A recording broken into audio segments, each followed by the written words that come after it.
જય દ્વારકાધીશ. અમૃત પુષ્પ વિતરક ભરતભાઈ પટેલ, 94 28 96 22 93. અમૃત પુષ્પ 6 રસ ઉપર કઈ રીતે કામ કરે છે તે આપણે જોઈશું.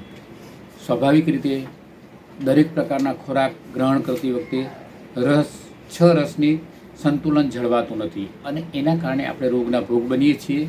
તો 6 રસના કારણે થતા કફજન્ય રોગ, ચામડીના રોગ, પિત્તના રોગ અને દરેક રોગની અંદર 6 રસ પણ જવાબદાર છે. તો એને સંતુલન કરવા માટે શું કરીશું? તો અમૃત પુષ્પની અંદર જે આયુર્વેદ શ્રેષ્ઠ રીતે ઉમેરવામાં આવેલ છે તે આયુર્વેદથી 6 રસ ઉપર વિજ્ઞાન કામ કરે છે. તો અમૃત પુષ્પના ફક્ત 5 ટીપા લઈ અને 100 રૂપિયાનું અમૃત પુષ્પમાં ઘરનું મધ મેળવી 45 દિવસના સેવનથી 6 રસ ઉપરનું વિજ્ઞાન જે અમૃત પુષ્પમાં છે તે અપનાવીએ અને રોગ ભગાવીએ. જય અમૃત પુષ્પ, જય દ્વારકાધીશ, જય આયુર્વેદ. ભરત પટેલ, 94 28 96 22 93, અમદાવાદ. અમૃત પુષ્પ વિતરક.